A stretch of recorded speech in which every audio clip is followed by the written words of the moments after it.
Hello guys, how are you? I'm Hardeep Singh. Welcome back to your own YouTube channel.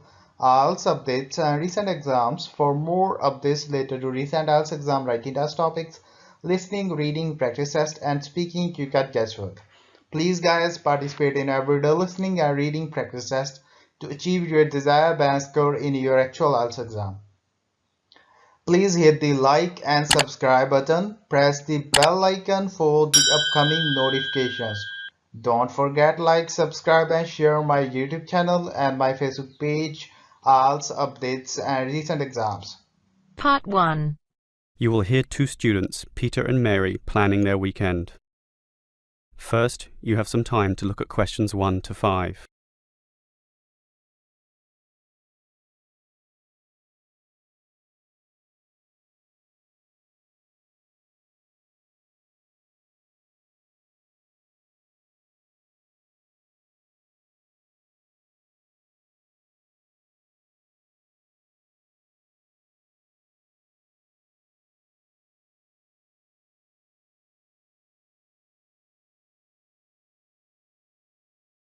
Well, Mary, you're free this weekend, and so am I.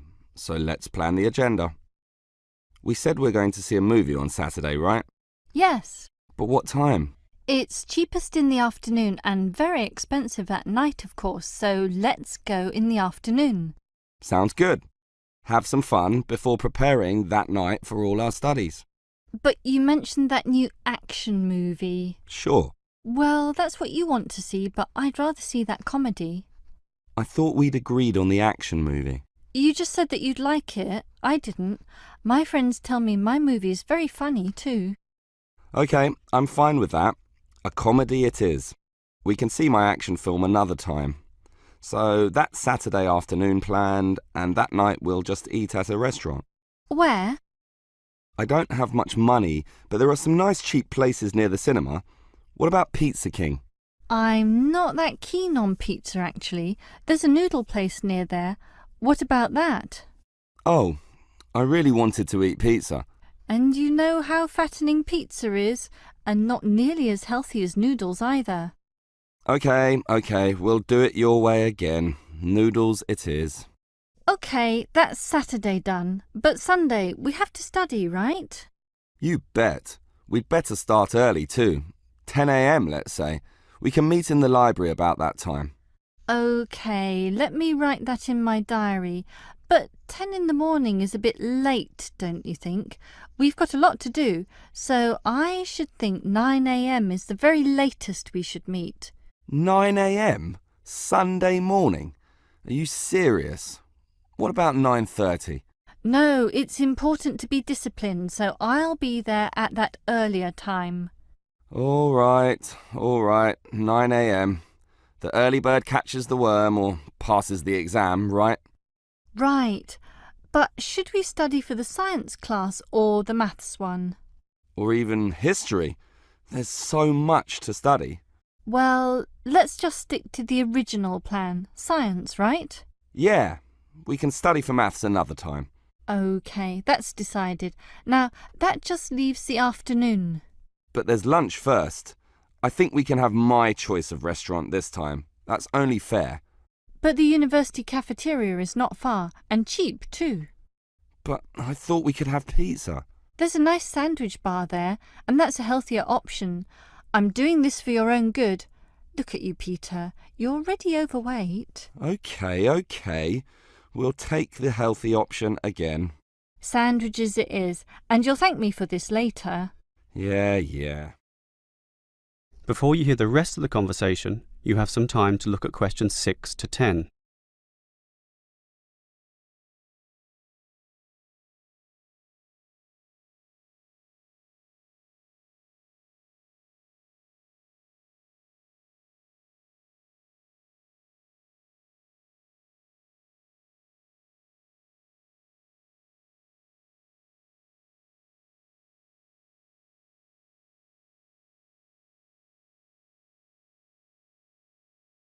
Well, Mary, I think we've planned our day well, but I've always wanted to ask you what you think of our course of study.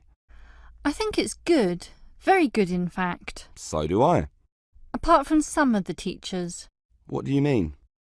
Well, our maths tutor, Mr. Vernon, is okay, Sure, but he doesn't seem to care much about the subject matter. but he knows his stuff. I think he's excellent. I'm surprised you don't think so too. He's satisfactory, as I said, but I'd just like him to care more or try a bit harder. But he's smart and explains things well. What more could you want? Just for him to have more passion about what he does. He could be more like, say, Mr. Harrison.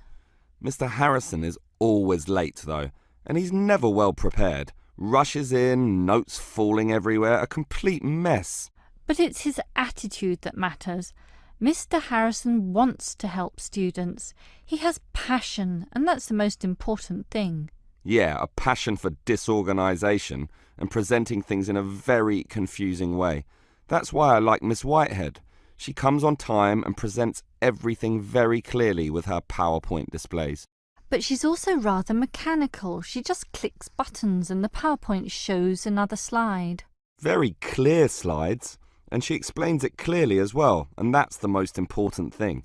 But she's not connecting much with the students. Ah, come on. Only the bad students are not paying attention. All the rest, those who really care, are listening, and the information is given clearly, concisely, and she knows her stuff. I don't deny that. I'm just saying that a truly good teacher needs a human connection with the students. Without that, teachers ultimately fail in their purposes, and thus she must be considered a failure. Phew, you are a tough one to please, I'll say that much. That is the end of part 1. You now have half a minute to check your answers.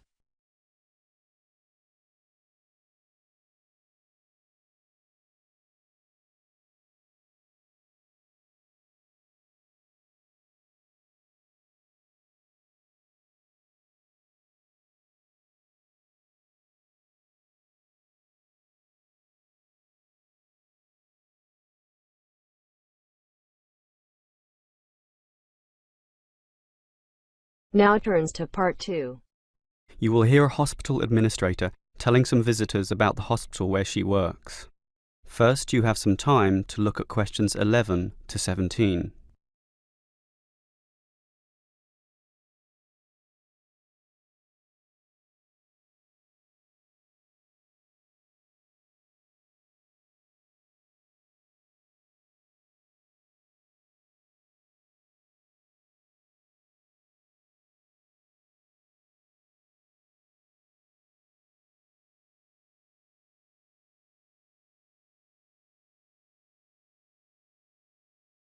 Hello everyone. Welcome to Stanford Hospital, one of the more progressive hospitals in the Greater Southern Health District. Now, one of the ways we have achieved our high status is through implementing certain rules that you may not necessarily find in other centres of care. One of the most important is washing hands. Everyone who enters this hospital must wash their hands. We have signs indicating this and special sinks installed to allow visitors to follow this rule. Did you know that the majority of lethal viruses and bacteria are actually brought in by visitors? And sick people, of course, are very susceptible to such bugs. Thus, the washing hands rule is especially important in certain wards. These have the standard sink near the entrance door and also a bottle of disinfectant spray. So, in addition to washing your hands there, you are expected to spray them as well to kill any bugs that might remain. Annoying? Keep in mind that people have died from infections brought in by visitors, and newborn babies are particularly vulnerable in this respect. This is why the special care nursery definitely uses this system. Annoying? Not at all. Merely a necessity for a responsible hospital, and every new mother will thank you for it. Now, and on the same theme, most hospitals allow an unlimited number of visitors, 4, 5, 6, but remember, any one of them could be carrying colds or other viruses. For this reason, at the Stanford Hospital, we limit visitor numbers to 3, and we are quite strict about this. Again, if you find it annoying, Remember that it's for the good of all the patients, and it's what makes our hospital one of the best. To help keep control of this, all visitors must enter through the visitor gate, and there is a guard to tally up numbers and ensure that this rule is being followed. Now, the smoking policy.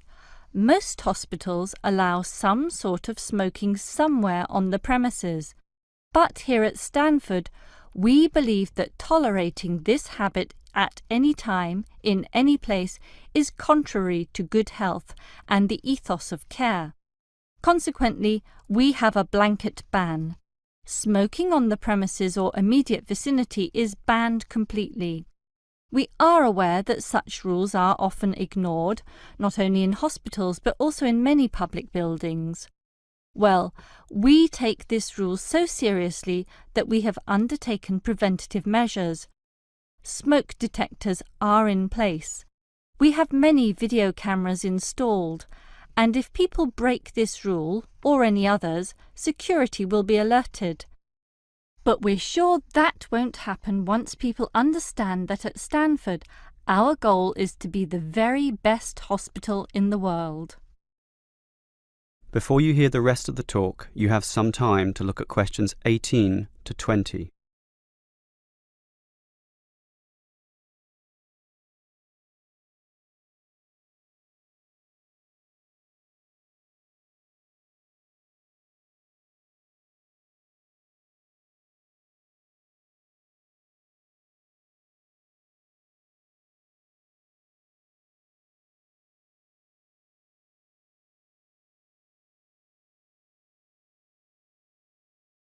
Now, after having given you all those Stanford Hospital rules today, let me move on to a brief history of the place. It first opened in 1955, when it was known as the Southern General Hospital. It ran under this name until the 1980s, after which it changed to the present name and was enlarged with the addition of 2 buildings, the Matheson Building and the Western Wing, although it was the second of these which first began operations in 1984, leaving the Matheson Building to open 1 year later, and other extensions such as the rear annex to appear only in recent times. The Matheson Building housed the maternity wards, while the Western Wing was for infectious diseases, and they still have those functions today. An interesting event was the fire which broke out just after the rear annex was constructed. It was found that some faulty wiring linked to the main transformer caused the fire, starting in the central building, spreading out to the medical library, Western Wing, and the pediatric section. Fortunately, no lives were lost, although the damage bill was considerable. Apart from that, it's been pretty much plain sailing for the hospital, allowing it to gain the high regard in which it is held today. Now, do you have any questions? That is the end of part 2. You now have half a minute to check your answers.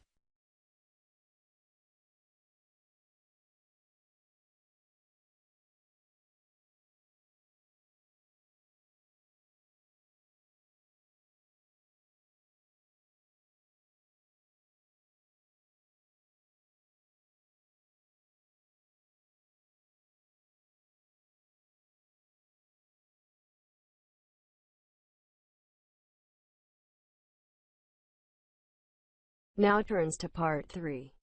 You will hear a student called Margaret Parkinson talking about the class she missed on Thursday with her professor. First, you have some time to look at questions 21 to 26.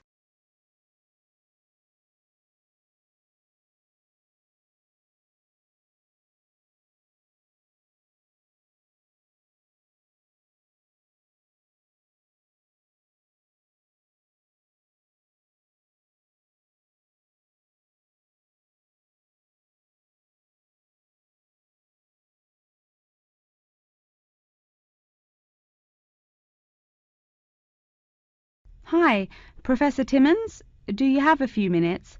I was hoping to talk about what I missed on Thursday. Hello, come in. Sure, sit down. Could you tell me your name, please? Margaret, sir. Margaret Parkinson. I apologise for missing your class, but I had to go to the hospital. I'm sorry to hear that. Everything is okay now, though, I hope. Yes, thanks. Glad to hear it. So on Thursday, I outlined the research project that will account for 30% of your grade. All students will be divided into groups and will give a well-researched presentation to the class covering a specific topic relevant to student life. Oh, that sounds interesting. Can we choose just any topic that pertains to life as a student, like how to start your own student organisation? Well, though I'm sure that would be an informative presentation, I've already chosen a list of topics which I will assign. As an example, I assigned one group the topic of student loans. They're to research not just the prevalence of students who have loans to pay for their tuition, but information as to how best to manage these loans and possible scholarships that could alleviate some of the financial burden. That one sounds particularly interesting to me. Could I request that topic? I could easily find out a lot about it by stopping by the finance office on my way to class. Unfortunately, that one's already taken by another group. I have, however, assigned you to a group and given you all one of two choices. Oh, I see. What are the choices? The first is discussing smoking, trends in the number of student smokers compared with the general population, popular reasons students take up smoking, and more healthy alternatives to smoking. That one could be interesting. I'm not a smoker myself, but we'll see what my group thinks. If we did choose this topic, we would rather not put our fellow students on the spot to interview them. Where else could we gather information? How about where the cigarettes are sold? Oh, that's a great idea. I could interview the manager of a supermarket and find out the average age of people buying cigarettes, or how much they buy, that sort of thing. Precisely. Okay, I'll keep that in mind. And what was the other topic? The other topic is the practice of natural medicine. It sounds far more specific than the others, but it is more of an exercise of outlining a career path. If your group chooses this, you would cover the specifics of becoming a doctor of natural medicine, how to become licensed to practice natural medicine, what the career outlook is, etc. You could find much of the information you need on this in the careers office. Wow, that would be really helpful, not just in learning about natural medicine, but in how to approach researching any career path. That's the idea. I want groups to really think outside the box to find information on their topics. They should interview multiple sources. Okay, now I think I have the general idea. Before you hear the rest of the talk, you have some time to look at questions 27 to 30.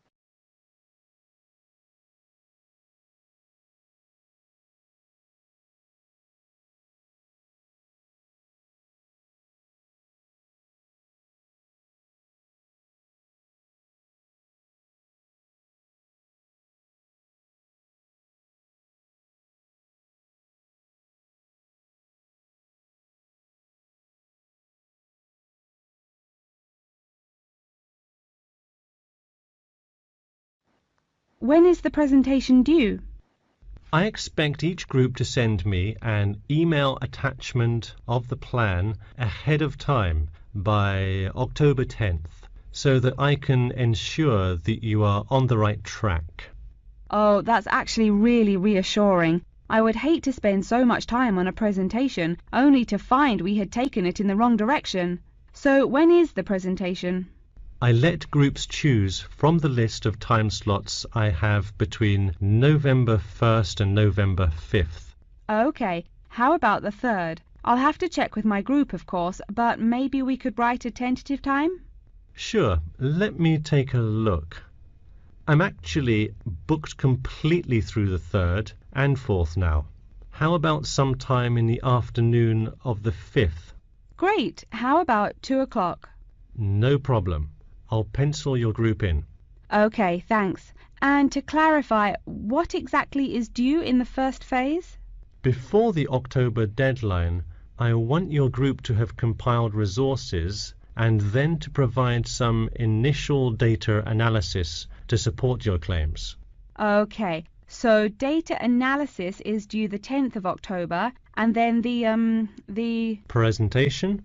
Yes. The final phase is simply giving the presentation on the 5th of November.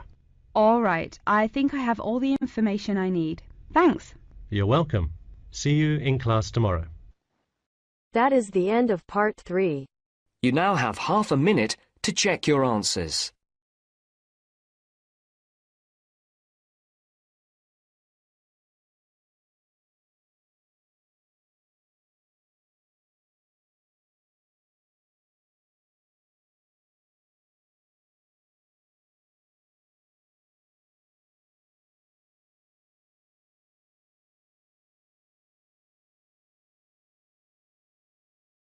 Now turns to part 4. You will hear an introduction about an eco-friendly building called the Gherkin. First, you have some time to look at questions 31 to 40.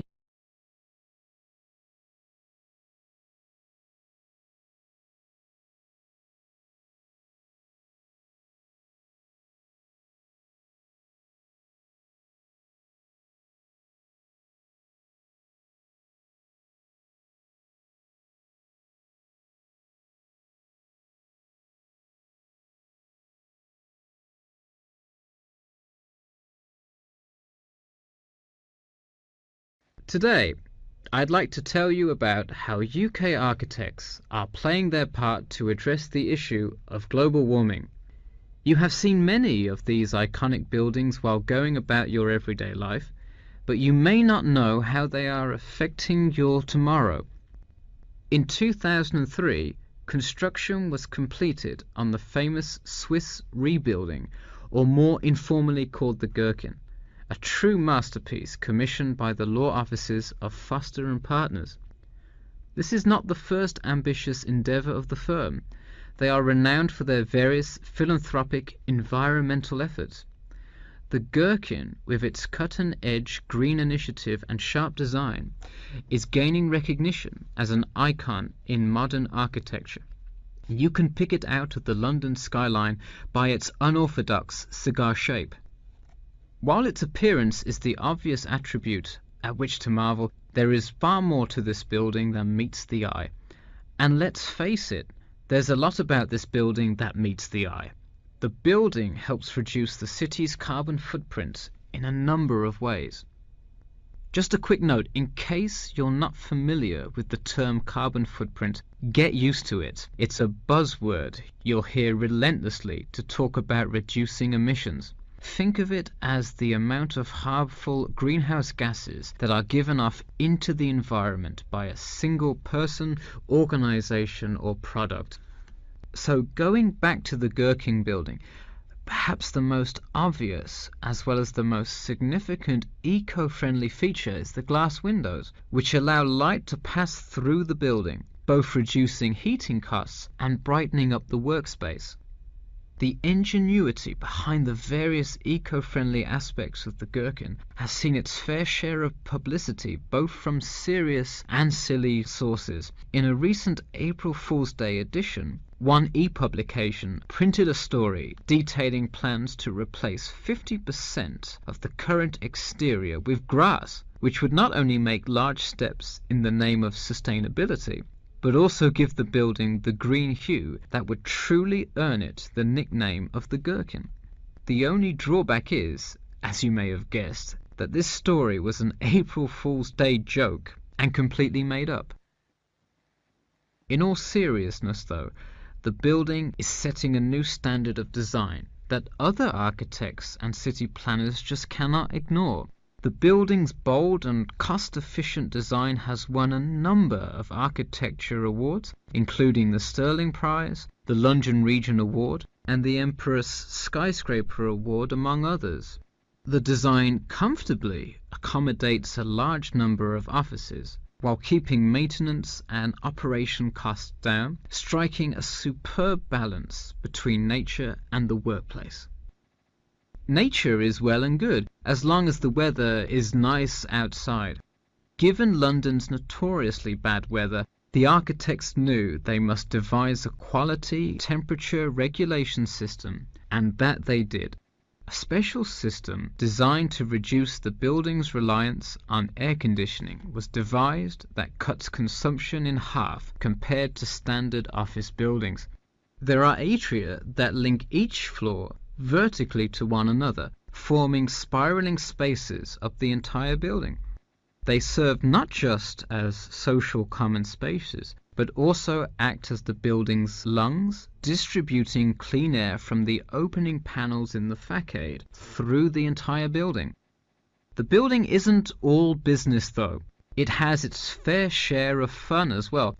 At the very top, a club room offers a picturesque entertainment spot for company functions, private parties, etc., with a breathtaking panoramic view of the city. The creation of such an innovative structure has many wondering what the future of urban planning and architecture may be. Well, if the other projects currently commissioned by Foster & Partners are any indication, the entire city constructed with similarly eco-friendly buildings is not far in the distance.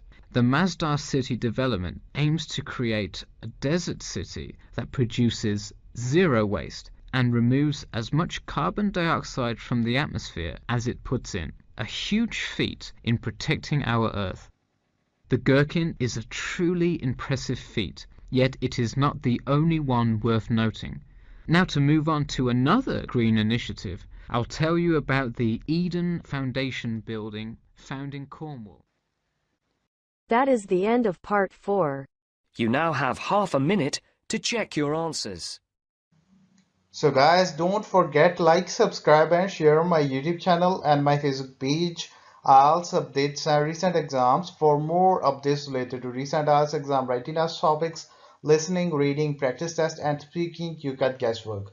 Please guys, participate in everyday new IELTS listening and reading practice tests to achieve your desired band score in your actual IELTS exam. For more IELTS material, visit my official website www.ieltsupdatesandrecentexams.com. The link is given below in the description. If you need PDF files of latest IELTS material, then please join my Telegram channel. So guys, please write your score below the comment section.